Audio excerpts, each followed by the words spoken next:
you believe that we started recording right in the middle of 2020 with all of the COVID and lockdowns going on around us, unable to meet up?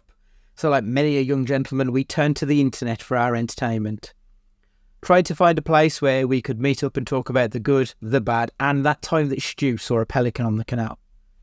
In order to facilitate our dreams of answering all of the big questions in film, and after a few attempts at recording via other methods to various levels of success, we found Zencastr, a super easy web-based one-stop shop for recording. Log in and you're ready to record in a matter of seconds. It doesn't take a tech genius to get high quality audio or video. And on top of that, the one time we have had an issue, the fact that the multi-layered backups are stored locally means it's easily fixed all in browser. There are plenty of tools you need when you start podcasting, so let Zencastr take that headache away, as it offers a place to record, edit and distribute all from one website. Any lazy bones Jones can pick up and play and have studio quality audio or 4K video put out for the world to see when using Zencastr. Go to zencastr.com/pricing and use our code CAGEFIGHTING and you'll get 30% off your first month of any Zencastr paid plan. We want you to have the same easy experiences we do for all our podcasting and content needs. It's time to share your story. And now, hit the music.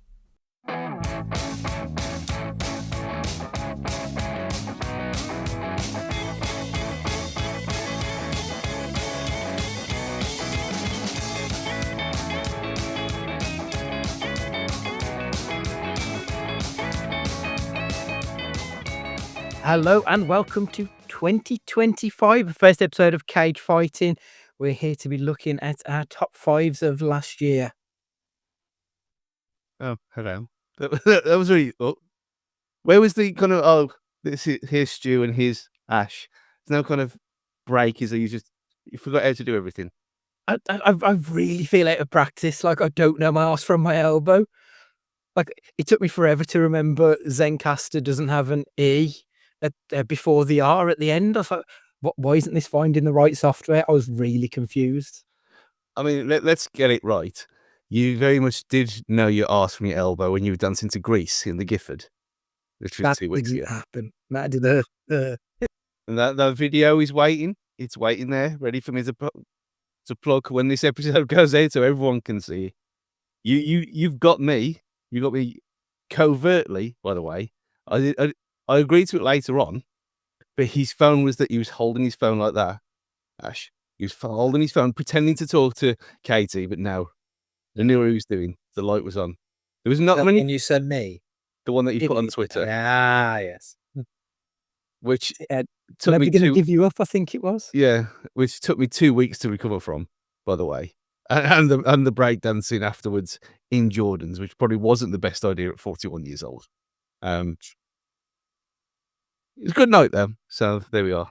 That's what we've been up to, everyone. Hello. Yeah, that's been ours. Oh yes, that's stupid. Ash is with us. Evening, Ash. Howdy. How are we? It's been a while. When was the last time you were on, Ash? I can't even. I did a few in a row. I can't remember what it was for. It's probably one of the review ones as well, wasn't it? It probably was. It was. Was it the Marvel in review? Yeah, that was on it. Yeah. It was 12 months on from that Variety report, wasn't it?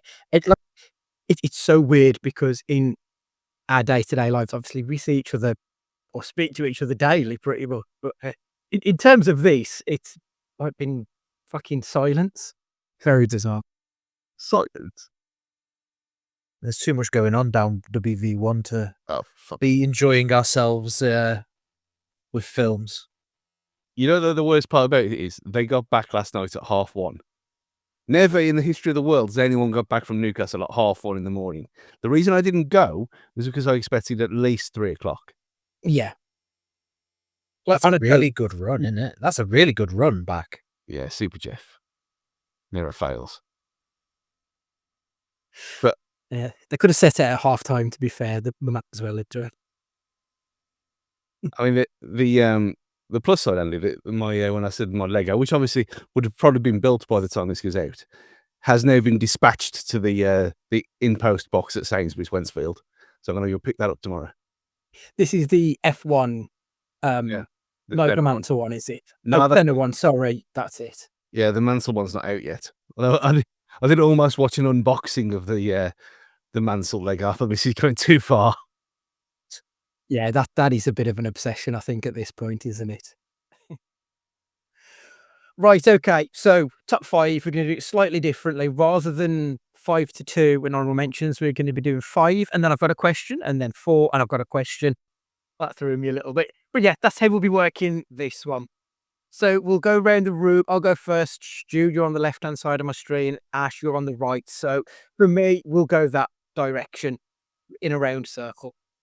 So my first one, we're going straight to a skip. Stu, please announce your number 5 place because it's my number 5 as well. Oh, very nice. Anyway, it's a nice point to so that I'm on the left as well for a change. Bit politics there. It is a welcome 2025. It is Strange Darling, which is, I'm guessing, was a bit of a shock that this featured on my top 5. But as we said at the time when we both watched this, I mean, I never expected to like it as much as I did. And you look at some of the other things that are going to come up on this, it's very varied this year. But yeah, I went on the ones, my top 5 is not necessarily the best films of the year, again, or TV shows of the year, but the ones that were most memorable. And I had kept a Google Sheets thing this time around just to keep note of what I'd give 8, 9, 10 on the old score sheet at the time of watching. And I only looked at it once, and that was just to double check something. But yeah, this film was, again, we can't talk about it, can we? Without ruining anything at all. But it was such a surprise, and it was just so good. It really was. I thought it was an excellent film. I'd heard good reviews of it because I think it was released in the US a good month or so before we got it. So it was already on my radar by the time it hit the screens. And it's one of these films I think had 2 nights at our Cineworld. I don't even think it was given a full week. It definitely wasn't given like a full day worth at screening. So it was a case of, if you don't see it on either of these days, you're going to have to wait for it to stream. I'm so glad that I got to see it in the cinema as well, because there's zero distractions in there then, isn't there? You know, you're never going to be tempted to look at your phone when you've got it on the big screen. And it's such a wonderful film that kept you guessing all throughout. And it sounds cliche, but it really was, because the film is not presented to you in chronological order. You are constantly having to reevaluate what you think you know throughout the movie. I thought that was brilliant. It was so well shot. And you said before, Stu, like, how would you expect a film that opens with this film was made on 35mm camera? You'd think it would be the most pretentious piece of shit ever. But it wasn't really that pretentious, was it, when you think about it? I think it was a fairly straightforward story that was told in a very unconventional manner. Yeah, and it needed to be told in an unconventional manner for it to make sense as well, which is the excellent part about it. Talking about pretentious, we'll get to that later, because there's something on it. I haven't talked about it. I've kept, in a very Kevin Keegan, well, I've kept quiet about this for a long time, but we'll get to it later when we come to it. I was so, and I left it off that list as well that I sent you deliberately, because I thought I wanted your reaction live. Not that this is on video anyway, but still. But yeah, it was incredibly well done. And like we talk about things out of order, the classic being Pulp Fiction, of course, but whereas that didn't need to be, it was just for the fun of it and the style of it, really, and to be a little bit different. This needed it, because otherwise, no, I think it would have still worked, but it adds a lot more being the way it is. Let's put it that way. 100%. Willa Fitzgerald as the lady, I thought she was fantastic. One of the best performances from leading lady this year. I thought last year, I thought she was fantastic. Ash, did this one hit your cinema screens because it had a very limited release around here? No, I've just been looking and I have no recollection of this. It probably went to view, but so no, I have no recollection of this whatsoever. Fair enough. Your number 5, please, Ash. No, number 5. I've gone for a bit of Oscar bait at the start at number 5. I've gone for Conclave. I really enjoyed that. A bit of now I'm no Bible basher myself, but just sitting there and watching a load of priests just mince about and talk about the politics of becoming the Pope. And do you know what? For 2 hours, I was fully engrossed. And also, when you've got the cast of, you've got the Tooch and you've got Voldemort himself and Barney Stinson's dad, you're always in for a good time. Yeah, agreed. We're big fans of the Tooch on this podcast. I mean, once we're done with Cage, it might be touching the Tooch next up, because we do like a bit of Tooch around here. Fantastic film. I remember when I left the cinema, I text Matt and Stu and said, proper grown-up adult fun. And that's kind of what it felt like. It was a film for adults, but there was, I think because of it being Catholic, there was quite a bit of campness to it, which I think made it a bit more of a romp, which you wouldn't think when it's about the ascension of the next pope. It's kind of weird, but yeah, I thought it was fantastic. Did you watch it in the end, Stu? No. I completely forgot about it until you just mentioned it. But this leading with the Tooch is what all we need to do, really. It is. I don't think he's going to be the one who's going to get the Oscar nod. I think it's probably going to be Ralph Fiennes, by account. But I'd be quite happy to see either of them get a bit of spotlight for this one, I think. It was mental just having the tension of just who's voting for who and just about being the Pope, and you're just engrossed about it. That shows just how good of a film that was. It was, and to be fair, all of the supporting cast I thought were fantastic. The Italian guy who was vaping as one of the cardinal, it was such a bizarre sight, but it just added to his character. You had the guy, the African fella who the dirty underhand tactics to get him out. Yeah, proper dodgy shit, and it was great. It was a very good film. I should say it is kind of Oscar baity because of the subject matter and everything, but that didn't take away from it. It was an enjoyable film nonetheless.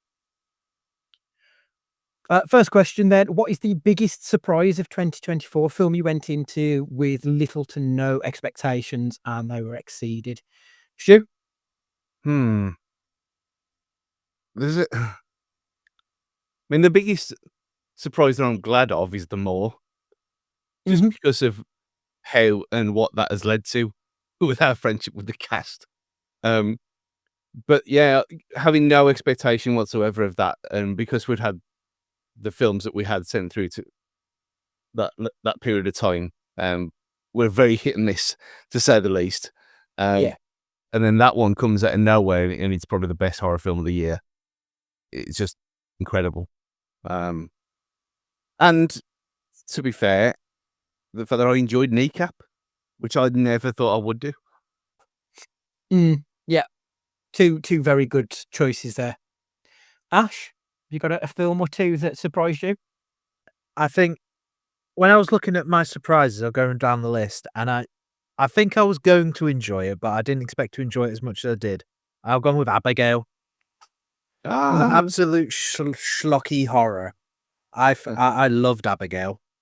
I suppose it helps with the cast because there was obviously a few of the faces that you sort of starting to see in who was there? Dan Stevens. Yeah, Dan Stevens, Catherine Newton, Kevin Durand. So you just sort of like enjoying yourself, and it was just well done, I think. Yeah, absolutely. I've never been a big fan of Melissa Barrera, but one of my surprises of the year was Your Monster, which she was in, and she was fantastic. And I think it's kind of turned my opinion on her, that I thought that she wasn't a very good actor, but actually I think that she's just done stuff that I don't particularly care for. Like the last 2 Scream films didn't work for me. I thought she was the reason why, but they're the reason why I didn't like her. That was one. The First Omen, I thought that was going to be dreadful. And I'd seen Immaculate with Sydney Sweeney. That was through pretty much all of it. And then the last 5 minutes were decent. This was great from the start to the end, and it's a very similar subject matter. So those are the two for me that I think sort of went a little bit beyond what I was expecting. Lisa Frankenstein I really enjoyed as well, another one with Catherine Newton. She's had quite a decent year of these silly, fun horror and nonsense films. So those are a few for me. Number fours now. So my number 4 this year is what I think is probably the best proper musical of the year. Proper get up, sing along, dance along, and just enjoy the ride. And it's Better Man. I thought this film was absolutely fantastic. They had the budget for it. I mean, it was 110 mil, I think, that they spent on it to get it looking as good as it did. But it was worth every penny. It looked tremendous. The dance numbers were fantastic. Granted, I know that you've got a CGI monkey, but that was someone doing an Andy Serkis. That wasn't just a CGI monkey that they've painted the dance moves onto. That was a human doing the dancing with all of the ping pong balls over their body. And it looked great. They shut down London for 4 nights to film that sequence where he was doing Rock DJ. And then the fucking Queen died. So they couldn't actually shoot that scene for another 6 months. The film nearly went bump because of that. Because the whole production had to shut down. They couldn't do it. So yeah, the film nearly died because they'd spent all of their budget waiting for that, just for that fucker to die. Unbelievable. But it was fantastic. I mean, you've said before that like Robbie Williams is basically he's a pub singer who got really, really lucky. And good on him. Like he doesn't seem like he's a terrible person, even though I think the film shows some of the highs and lows of his life. Some of the stuff he's done, if you know the story, it's done slightly out of order. And it does seem like it's probably set 10 years after the actual events of it. But if you can put that aside, it's a really enjoyable movie. I think what I want in a musical is for it to be big and fun and silly and have a lot of heart to it. And especially when it comes to biopics, you need to have the rise, the fall, and then the rise again. And this had all of it. It gave you what you wanted in a musical. So I thought Better Man was absolutely fantastic. I think I'm the only one of the 3 of us who's seen this one as well. Yeah, that's. I mean, I am going to see it because, well, as we talked about the other day, I love Robbie Williams and I always have done. The fact that it's absolutely bombed in America as per usual because no one knows who he is, let alone being a monkey. Yeah, it is what it is. It's their loss because seeing him on Graham Norton on New Year's Eve, because obviously I'm an adult and I don't go out on New Year's Eve. So I watched that and he was on there and he was great as always, as he always is on that show. So it's always what I'm going to see at some point. It was just it already came off the decent screens at Cineworld by the time I got around to doing it. So that's the only problem. But yeah, it's not a shock. I mean, I know you were tempting people in with Wicked there, but you know, it's not even on my mentions however much I loved it. So strong goal, yeah. What's your number 4, Stu?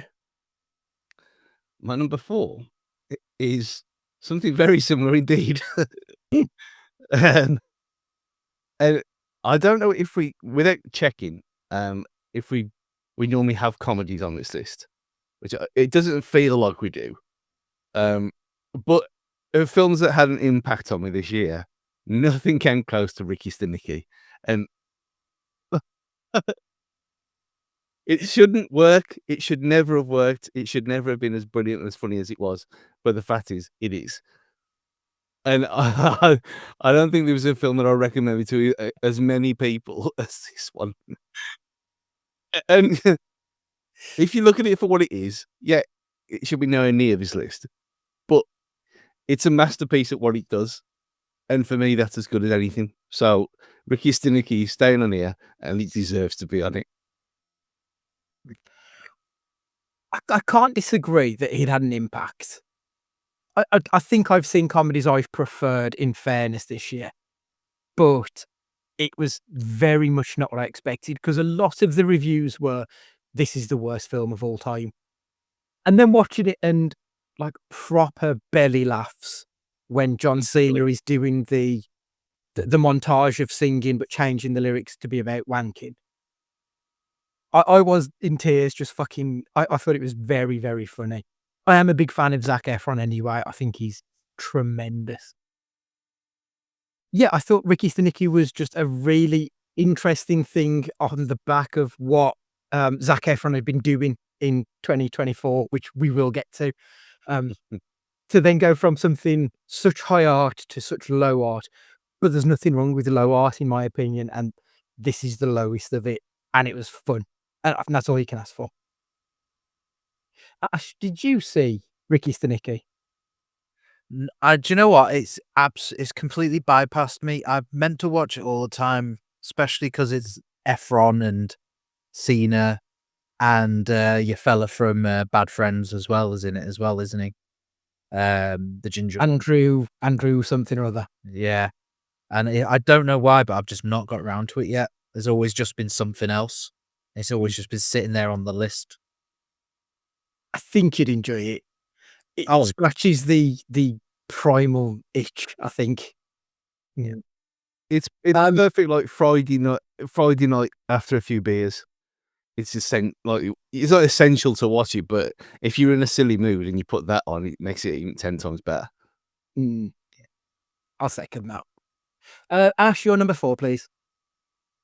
So when you go to a musical, you want big sound pieces, good songs, enjoyable characters, and not stupid fucking monkeys.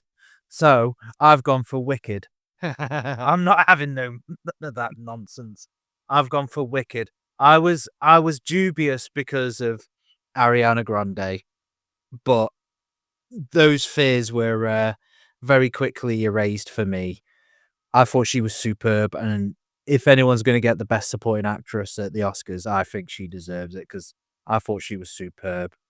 I'd gone into it the entire way. I took my mum as well, and we were both sat there and we were saying, are they going to do Defying Gravity? And I remember sitting there when she was going through it near the end, and I was like, bring it home, girl. And she did. She fucking knocked it out of the park, I thought. So I cannot wait for December this year for Wicked 2. I think it's superb. Yeah. Yeah.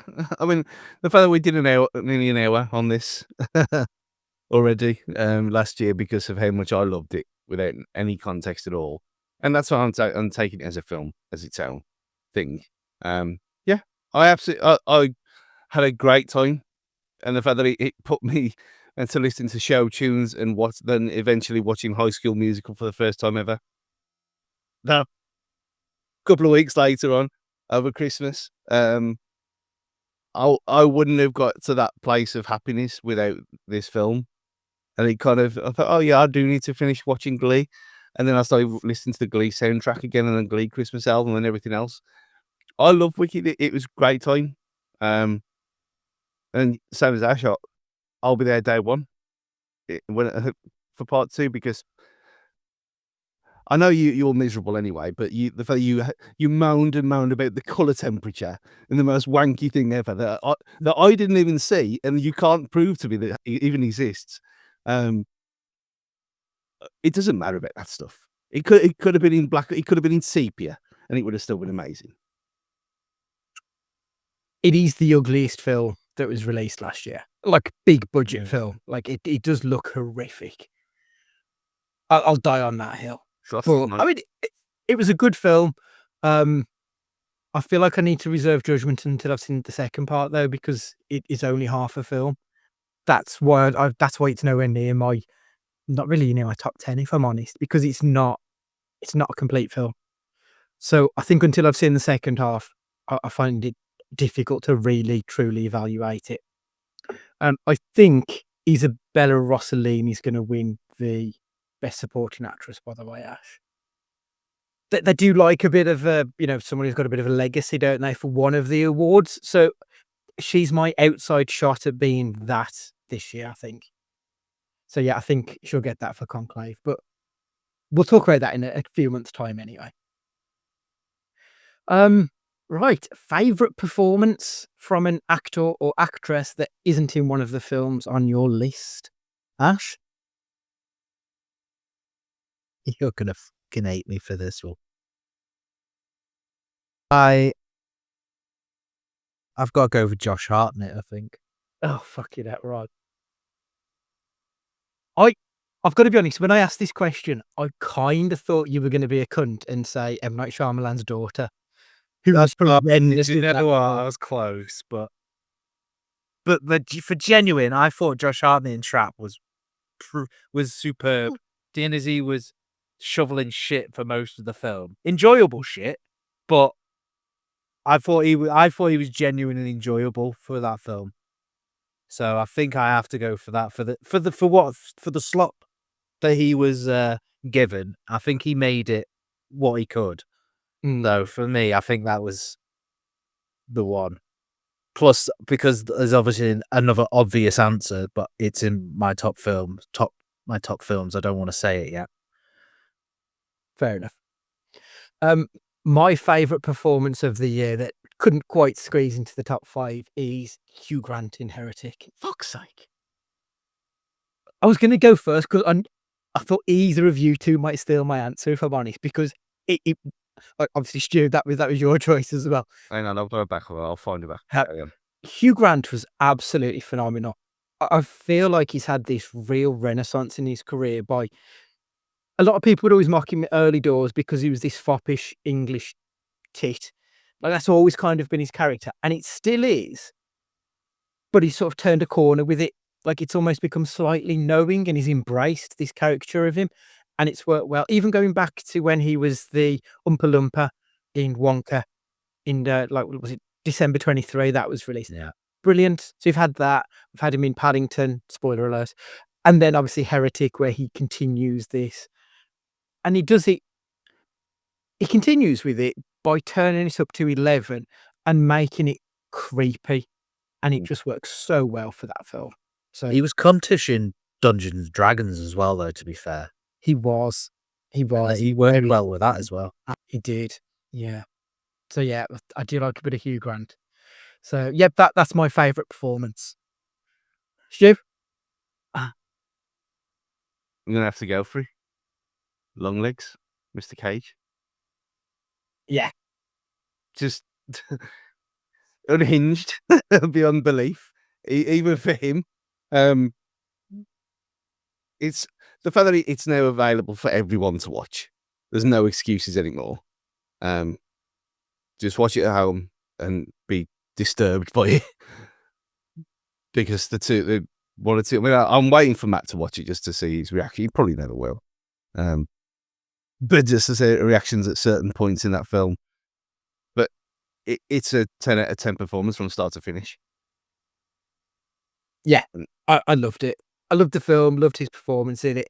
I really liked, oh God, I can't remember her name, but the Lee Harkin, the main character, and I thought she was tremendous. I liked everything about it, to be fair. And I've got a second performance I don't think anyone else has watched, and it's pretty obvious. Sonic 3, Jim Carrey, doubling up. He was fucking superb. You can tell he's just having a whale of a fucking time. He's already committed to another one, hasn't it? Yeah. I love how he's retired, except for Robotnik. What a weird choice to make at this point of his career, but fair fucks to himself. He's clearly having the time of his life doing this. Have you seen the videos of Idris Elba doing his lines for Knuckles? And he's got the big knuckles, and he's punching as he's going along. It's like, yes, go on, son. Oh, brilliant. I've not seen that. But both of them would have grown up playing the game anyway, wouldn't they? Well, early 20s, I suppose, when the games came out. So they're in prime era, really. So it's no surprise that they love it so much. Yeah, makes sense. But I will admit, I don't know if it's going to be on your list, Andy, but I know you mentioned it at the time. Sebastian Stan. Which one? The Apprentice. Great performance. The lips, the lip thing. He got it. He nailed it. He did. Like, you look at Sebastian Stan. He's a handsome dude. He looks nothing like Trump. But you see him in The Apprentice, and like they could be brothers. it's so weird how he manages to embody that role. Such a good performance that is. I think that's got an outside shot at being the best leading male. He's brilliant. Mm. Well, I wouldn't gone that far. But I thought he was excellent. I thought his body language. I mean, it's a lot to do with how it was shot as well, of course. But like how he held himself, it was spot on. I Yeah, couldn't believe it. yeah. I really liked him in A Different Man as well, with Adam Pearson. I thought that was a great film. So I can't remember the name of the condition that the Adam Pearson has, but obviously it's where the skin. You okay there, Stu? Have you got the drink? Now my cup fell off, but there's nothing on it. It's fine. Yeah, Adam Pearson, him is the British gentleman who has the condition where tumours grow in his face, and Sebastian Stan plays someone who is suffering with that same thing, but he gets to have this operation where they remove these tumours basically, and he looks like an everyday normal person. Whereas Adam Pearson doesn't have that, and he's so at ease with who he is. Whereas Sebastian Stan, who's been through that and now looks like a quote unquote normal person, and he's just filled with hate and rage and self-loathing, and it's such a good performance. Again, another one that very few people saw, but if I remember rightly, I can't know if it's Neon or A24, but it's one of those studios where it's probably worth a look if they're invested in it. Right, so number 3 then. I've cheated on number 3 because I cannot separate these two films. But I've got basically the same thing to say about both of these movies, so I thought I might as well just put them together. So my number 3 is a double header of Sing Sing and Ghostlight. These are two movies which are essentially about people who are trapped in their lives, who find beauty and freedom within art. And this says like the most maple-haunted thing ever. I recognise that. Sing Sing is Carmen Domingo, who is someone I've become a big fan of over the last few years. He's tremendous. He plays a man who is incarcerated for a crime that he probably shouldn't have been incarcerated for. He starts up his own acting troupe whilst he's in there, which helps other inmates. Those inmates, some of them use that to then get out of prison, through parole and what have you. And it's difficult, but it's rewarding to watch. It challenges your perceptions of things, but it's kind of beautiful. And I thought Domingo was absolutely phenomenal in this. He's the one I want to win the Oscar this year. I think it's my overall favourite performance, if I'm honest. The other film, Ghostlight, this is about a man who is very repressed in his life. He works as a construction person. He is dealing with the fallout of the death of his son by suicide. He's struggling to grieve, and he goes from being a construction person to signing up to be in this in this play of Romeo and Juliet. And he's such a fish out of water in there, but through this play, through this art, he manages to release everything that is within him and how he's holding both himself and his family back. Both of these films moved me to my core. They were beautiful movies. I absolutely adored them. I'd heard that Ghostlight was all right, so I thought that was the reason I gave it a try, and it ended up just being just this real fucking powerhouse. And I don't think there's anybody in this who I recognise from anything else either. So it is very much a almost local production of it all. Loved it. Absolutely brilliant films. Did you watch the Carmen Domingo, Kieran Culkin video in full? I haven't seen it in full yet. I've seen a lot of the clips, and I love their back and forth because they're clearly very, very different people in how they embrace their lives. Yeah, it's 42 minutes. If you go on Variety YouTube, it's amazing. Yeah, I mean, the clips that have come out have been tremendous because it's made me want to see a film with them in together because they seem polar opposites, but they work together so well, and they're both so interested in each other. And yeah, the clips I've seen have been brilliant, and yeah, I just need to get around to actually watching that. Stu, we're skipping over your next one, but if you'd like to announce it, please. The Iron Claw. which I thought would be on here anyway. Of course. Ash, you're number 3. I swapped and switched and swapped my 2 and 3. For nostalgia, to my number 2 won out. But number 3 also counts as a spoiler for your first question, was best sequel. But I've already mentioned Lady Raven in Trap. But we are all Sky Riley stans here. I have to go with Smile 2. I absolutely adored this movie. For how shit the first one is, I can't believe how much better the second one was.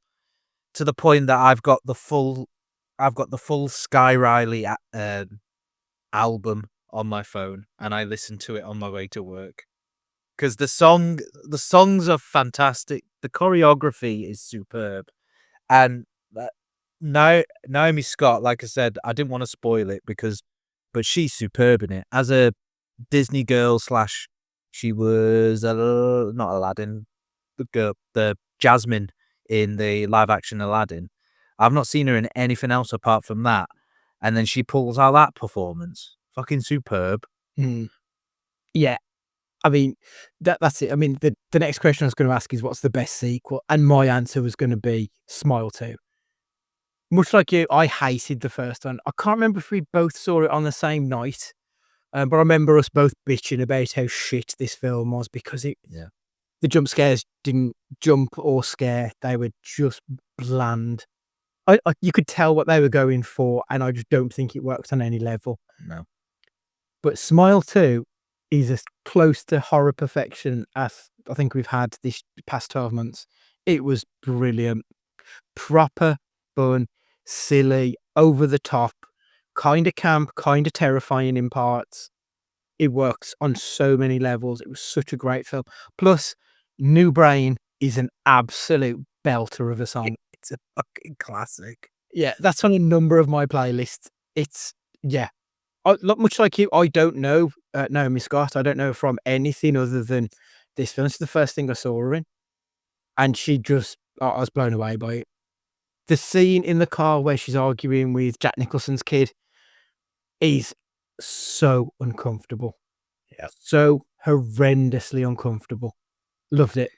If you don't want to watch anything else, you need to watch the scene where she's having the award and Jack Nicholson's kid arrives and he does the most Jack Nicholson grin from The Shining. It is uncomfortably close to him, and you just, it's fucking superb.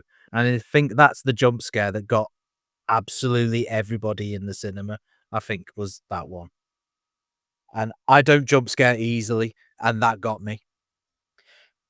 It was the one with her friend, Dylan Galula. That was the one that got everyone in my cinema. Yeah. I won't say, because Stu, you haven't seen the film yet, have you? No.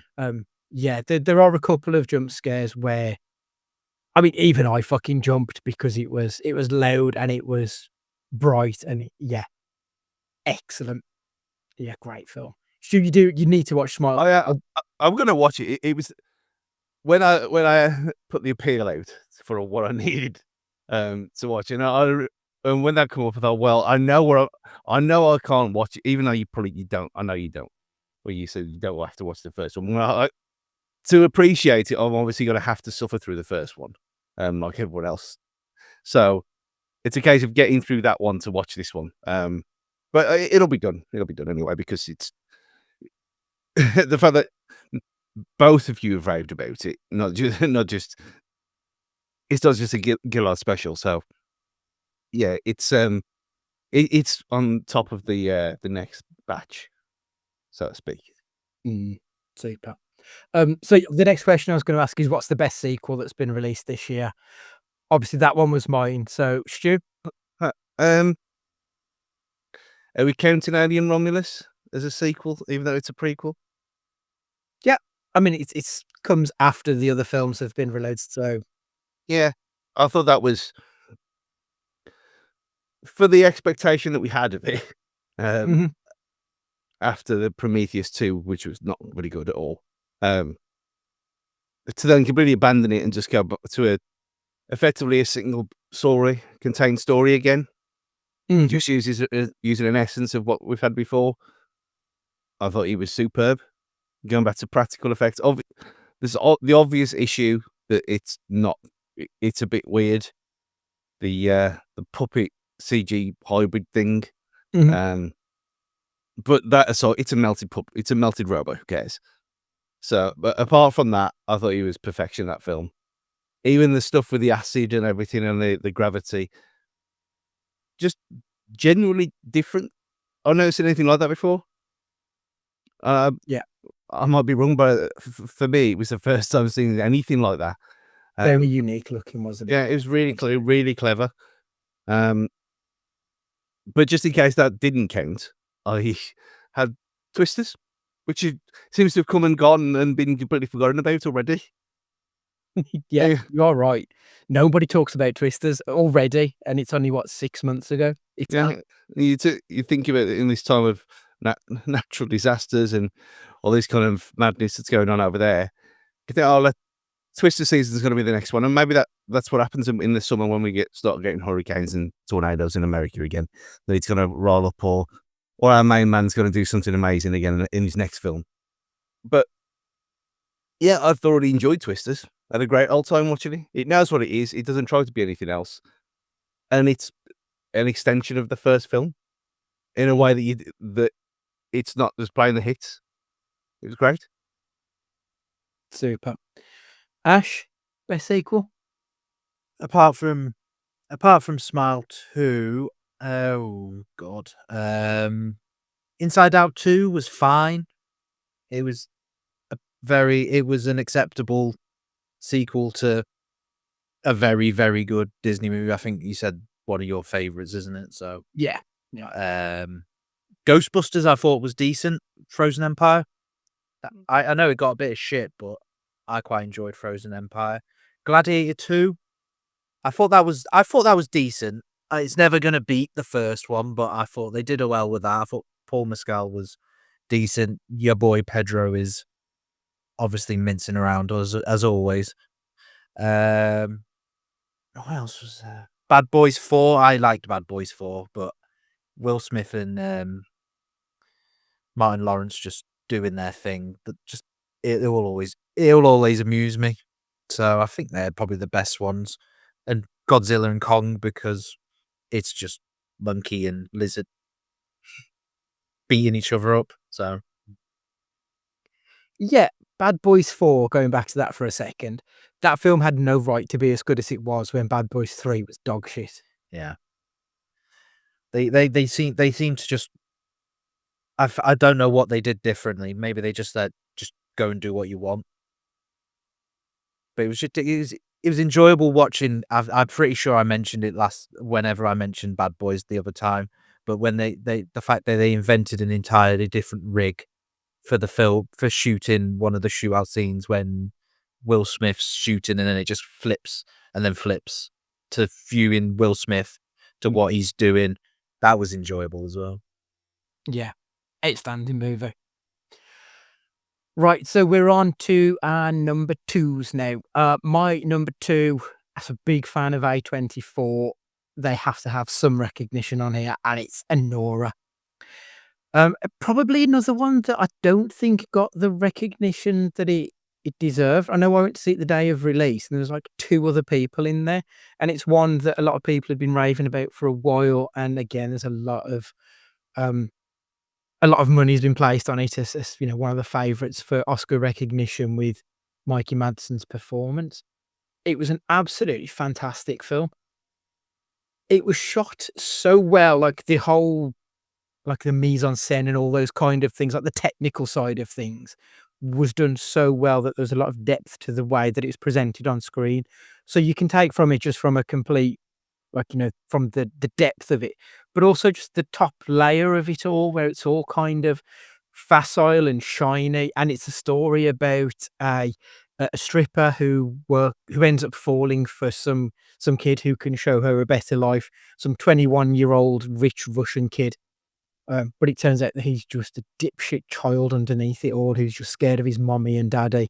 And then there's a race around. I can't remember if it was actually set in New York City, thinking about it, but wherever it was set, it was a chase around the city with all these people, and there's these relationships going on, and there's all this tension there, and it was just such a really enjoyable film. It wasn't a comedy, but there was so many comedic elements to it. I really enjoyed that movie. And it's what a bit like we said earlier with Strange Darling, that it sort of came and went without much fanfare in this country. I know it had quite a bit in the States, again, from seeing a lot of the critical responses over there. But this country just didn't seem to pay any heed, which is a pity, because I think it's one that both of you would really enjoy, because it's got a bit of everything to it. Like, if you want deep and meaningful, it's got deep and meaningful in buckets. If you want silly and fun, it's got that too. And it's got everything in between. So Anora, I just thought was a brilliant movie. There's only one that I thought was better than it last year, to be perfectly honest. So yeah, I thought it was excellent. Stu, number 2, please. I mean, this was cemented its place in the top 3 the minute I saw it, and whether it's nearly 3 hours long, yet can still maintain your interest, especially for me. And it's obviously Dune Part 2. Now you see, you're not classifying films like Wicked because it's not the full story. Neither is this really, but it was superb, and it was one of 3 things I think all year that I would class as 10 out of 10. And it was peerless. And I like the first one probably more than you and Matt did. Although Matt, I think Matt loved it as well, Dune Part 1, other than the Part 1 section of it that we were duped into. But yeah, it was just a fine film. And yet this comes out, and it's, for me, pretty much a masterpiece. And I never expected it to be. And you look at it and you think, well, the runtime's ridiculous. How's anyone got the attention span anymore? It's obviously going to be ruined by morons. But it wasn't at all. It was, people were spellbound by it. It was silent throughout the whole near 2 hours 45 minutes. It looks amazing. It sounds amazing. Even more so in the biggest bombastic screen you can possibly find. I don't know what it's like on at home because I haven't done that yet. But still, watching it just the once, and I'll watch it another time, and Dune Prophecy, which I do need to get to. But yeah, it was the best experience I had in the cinema all year. Definitely all season now. Yeah. Yeah, I liked Dune 2. I didn't like 1. We've been over that quite a few times. But yeah, I thought Dune 2 was decent. I mean, it is too long. It doesn't need to be nearly 3 hours long. But at the same time, I do think it went at a decent pace. It didn't feel like it dragged at any point. They did a solid job with it. And it is one of the best looking films that was released all year. Like, there's no question about it. The camera work and everything. And yeah, that was top notch. I am kind of looking forward to Dune 3 now, which I never thought I would have said after seeing the first one. But yeah, this was a marked improvement for me. Ash, did you like Dune 1 and 2? Meh. It was all right. They were fine. I watched them. They happened, and then I went home and got on with my life. I don't know, something just hasn't clicked with me for it, which is a shame because Batista's in them, and anything with Big Dave is fair game for me. But no, I don't know. Something just didn't. It's just not. It's like you said. It's pretty. It does look nice, and it's epic. You can tell it's epic, but it's just something's just not thingied for me. I'm not there for the spice. I think I enjoyed the second one more because there was more Big Dave in it. Yeah, He actually had a role in this one rather than just sort of being there like he was in the first. It's not the best Big Dave performance of the year, is he? Let's be honest. Oh, What is the name of that film? I was going to call it Kill List, but it's not Kill. Killer's Game. Yeah, the killer's game. Yeah. That was such good fun. Again, like that's in the Ricky Stenicki thing of it just being a proper genre film, proper B movie classic. That was outstanding fun. That one. And Drew McIntyre being in it as well. Yeah, yeah, yeah. That's definitely worth a nod. That one is. Mr. Dolan, number 2, please.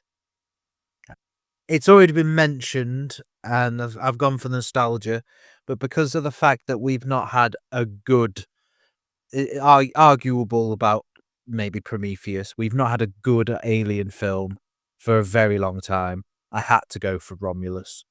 The nostalgia feel and just it felt like an old school alien movie in a sense, and you're on your toes looking in the shadows and everything like that all the way through, even to the AI Ian Holm appearance. That still made me smile because I suppose I see him as Bilbo more than anything else. But Yeah, and I think it was also a star-making performance for David Johnson because I thought he was fucking superb as the android Andy. Andy. Is he Andy? He's Andy. He was Andy, wasn't he? he was. Yeah, I had nothing but good things to say about that, and it made me want more.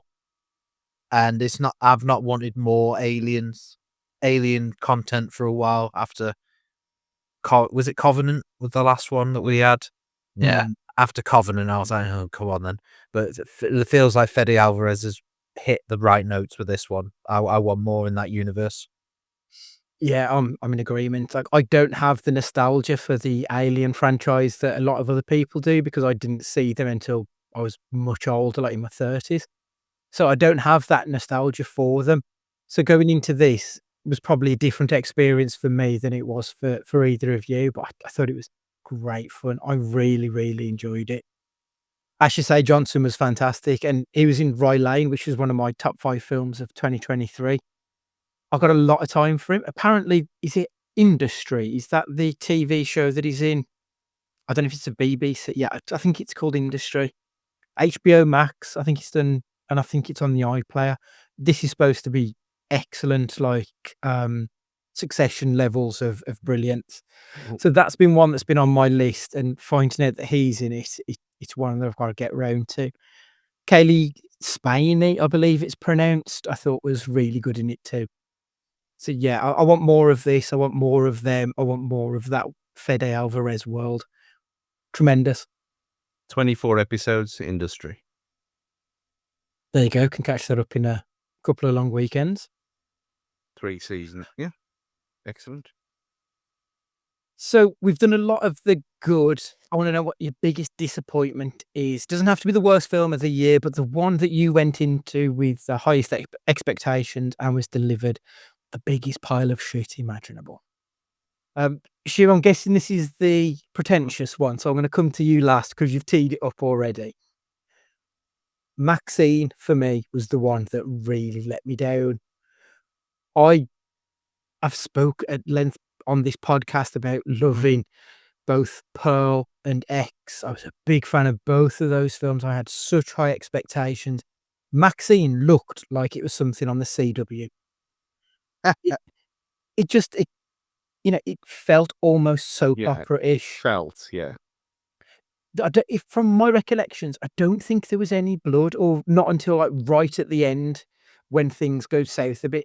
The whole movie was just sort of a vibe and not a particularly enjoyable one like the other two were. And the other two had kind of gruesome moments in there. This felt like it was PG and it needed to be an 18 and he didn't feel it. So disappointed. It was more RoboCop 3. Yeah. It didn't feel like it was part of the franchise. It was just tangentially there. Yeah. Which is a shame because, what's his name? Is it Ethan Hawke? Was it Ethan Hawke who's in it, or the other one? Because there's two, I always get confused. I think it's Ethan Hawke who's in it, and he's having the time of his life playing that schlocky, sleazy PI in it. Like, he's great, and I kind of want to see him in another film. But I'm so disappointed with Ty West delivering Maxine. I thought it was a stinker. Ash, what let you down? I'll give you the cast. You'll know what it is. I'll give you the cast, and the fact that this was shit is the most annoying thing. John Cena, Richard E. Grant, Bryan Cranston, Sam Rockwell, Bryce Dallas Howard, Henry Cavill. Directed by Matthew Vaughn. Argyle. What the fuck was that? Why was that so shit? You had such a decent cast in that, and Matthew Vaughn is a good director and he does good films, and yet that piece of shit was so boring. Yeah. You're right. I mean, that is a massive miss. I kind of didn't hate it at the time, but the more I think about it, the more I think I don't understand what that film was about. Like the whole thing at the end where Henry Cavill sat in the crowd asking questions like, "Are you actually Argyle who's in these stories?" I'm like, Yeah. you've just sort of tied yourself into knots for absolutely no reason, and then trying to tie it all into the Kingsmen world. Just get the fuck out of here. Yeah. Mess. A real mess. So angry. And then they tease this cat of some importance the entire way through, and then it's just a fucking cat. Fuck off. God. Yeah. No, I'm with you on that one. Go on then, Stu. Well, since we're doing it this way around, we'll do it with the cast as well. Then, and I thought yours was going to be Joker, Folly of Do, Andy. I thought after you But I didn't have high hopes for it. That's the only reason that it's not there, because I knew. Oh well, I assumed it was going to be shit. Okay then. Well, yeah, we all knew it was. We knew it was going to be. Well, you didn't like Joker, no, did you? Because you were one of the strange ones. It's very average. Yeah, it's not. But as soon as they said it was a musical, we both said on here, this is not going to work. And if it does, it's going to be amazing, but it's not going to work. And it just didn't. No. I didn't hate it though. If I'd have watched that in the cinema with everyone else, I don't think I would have been as mad as people got about it. I thought it was just fine. It was just there. It was just, but it was not a massive disappointment. This though, I was actually excited for in the cinema. I audibly booed. When you've got a cast of Lawrence Fishburne, John Voight, Aubrey Plaza, Giancarlo Esposito, and Adam Driver, how could that be shit? How could it possibly be shit? Directed and written by Francis Ford Coppola, and Megalopolis is now the worst film I've seen in my entire life. Worst. Line in the sand. Worse than Last Picture House. Worse than fucking Next. Anything. I've never seen anything as awfully shit as this in my entire life. I hated every single second of it. It came on, I thought, what the fuck is going on? I thought, okay, it's going to be weird. It's going to be a bit psychedelic. Okay, fine, whatever. But it didn't, I didn't get it. It just didn't click with me at all. And I wasn't tired. It was the middle of the afternoon. I was red alert. I wasn't drunk. I wasn't hungover. There's nothing on me whatsoever. I went in there expecting something strange and out there and a bit weird. Knowing that he'd left it to his wife because she died and everything. And thought, okay, if he's leaving her name on this as his legacy to her, then it's not going to be awful. But it was pathetically awful. It was so bad. I hate it. It looks strange. Yeah, fine. It doesn't look good. But it's a fantasy world. It's New Rome. It's wherever. Mm-hmm.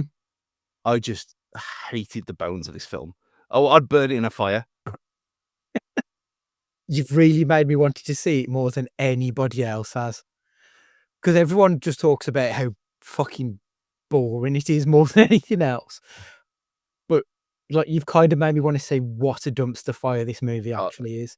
It doesn't make any sense. It is the most pretentious thing I've ever seen.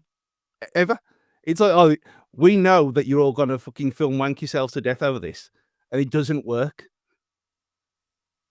Yeah, I mean, I haven't seen anybody give this film any praise, which is saying something really, because, you know, you're always going to find some fucking idiot who likes whatever. But yeah, it's seems to be detested. And to leave your legacy when you've got like Apocalypse Now and the Godfather films and stuff, and this is going to be the film that he's signing off with. I think this is him done now, as far as I'm aware, and that he put a lot of his own money into this movie. But you can see why he had. This is why he had to, because no one would have greenlight this shit. It's it's an abomination of anything. I mean, it's worse than Max Beyond. I had a better time watching Max Beyond and talking about Max Beyond for the last year than watching that, and it's 2 hours 18 minutes. Wow. Okay. I'll say I'll get round to it. It's on my favourites list on our streamer to get round to, but I keep looking at it and I think I just don't know if I can be arsed with it. It's just watch it when you're in a bad mood. I'm sure that'll help. Super. Right then. Number one's the favourite event of the year.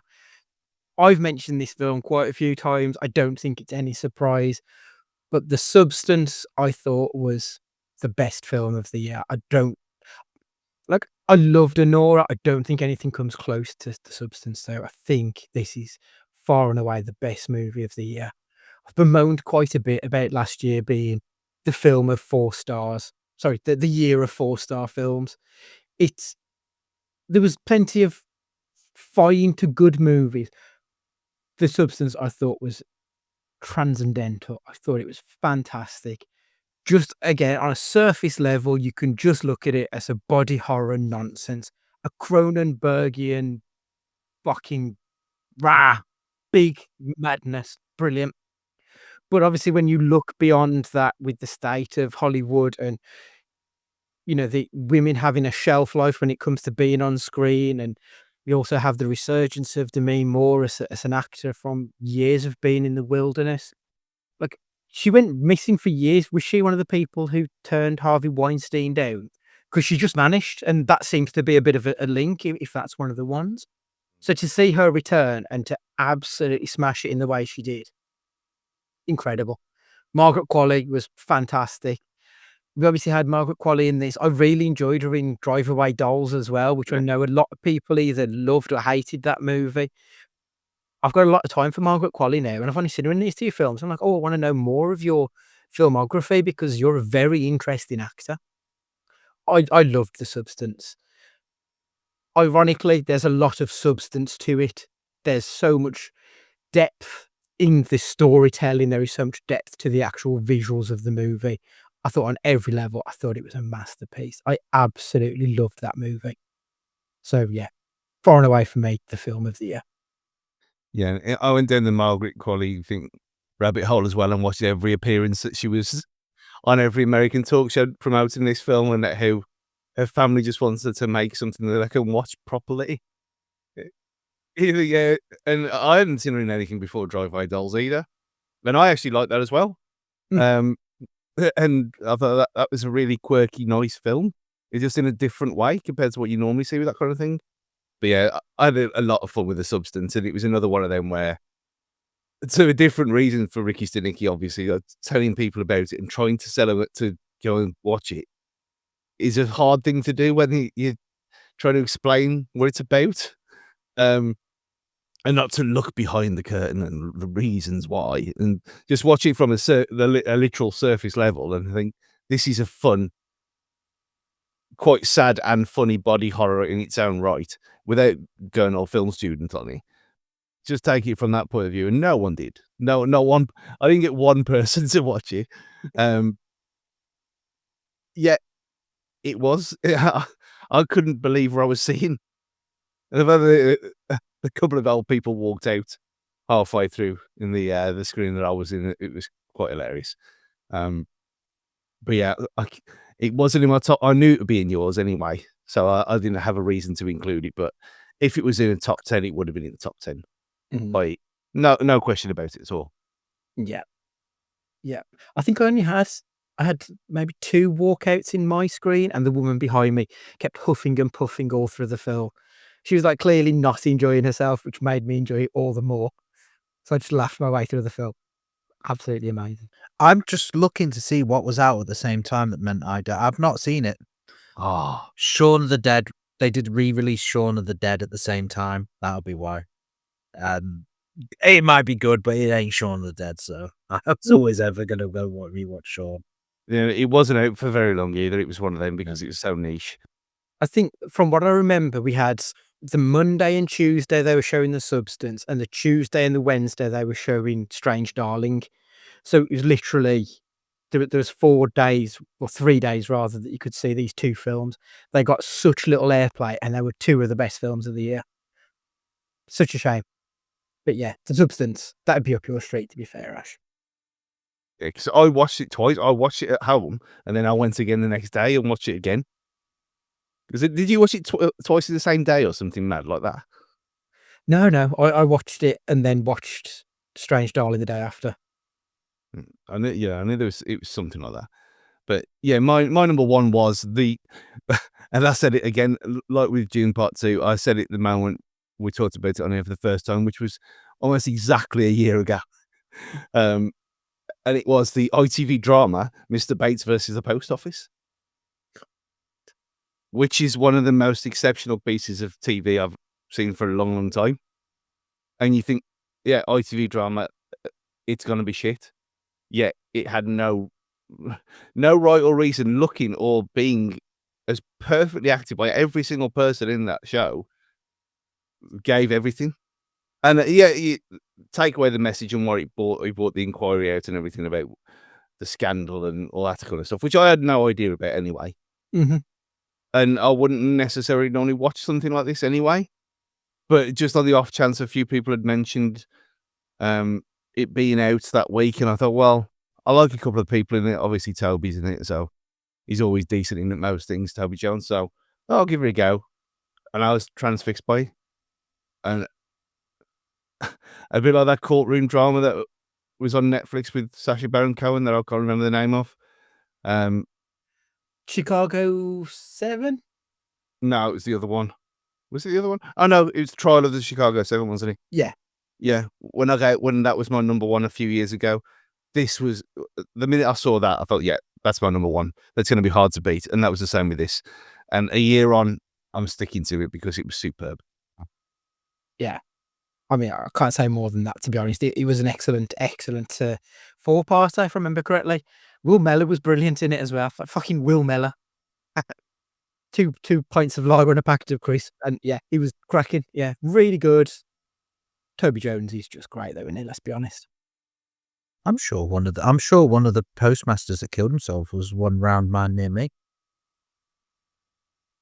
It's an horrendous story that I don't think I'd heard of either, Stu. Like, you know, it's, yeah. I mean, it's obviously something that was going on for many years, and yeah, got no airplay until some writer finally stood up and said something. Incredible. Yeah, devastated wife of Cheshire man who killed himself over the Horizon scandal says she blames the boat. Yeah, yeah, that's near me. Stone's throw from me. Horrendous. GG. Your number one, please, Ash. I used to be a brother, but I'm not a brother anymore. It could only be the Iron Claw. It was always going to be a favorite because of the what it was about, and being a wrestling fan, us wrestling fans knew what was coming, but fuck me, did they knock it out of the park. I don't think I've openly wept like that in a film, in a cinema, like that for a long time. I don't think I will again for another long time. But when he says that, I was ugly crying. Yeah, the story of the Von Erichs is a horrifying tale, which is even more horrifying than what they put on the screen, because they as they said, the actual tale is that awful that you wouldn't believe it. So they left bits out. But between Jeremy Allen White and Zac Efron's performances, the general direction, yeah, It was superb. And I haven't watched it again since because I don't think I can stomach it. I've watched it twice since, and it kicks you in the bollocks each time. Like it's not an enjoyable experience, but it's an excellent film. Some tremendous performances, as she said as well. It's the younger brother who plays. Is it David, the one who was who was starved of oxygen, if I remember correctly in this. Yeah, horrible, but just a wonderful movie.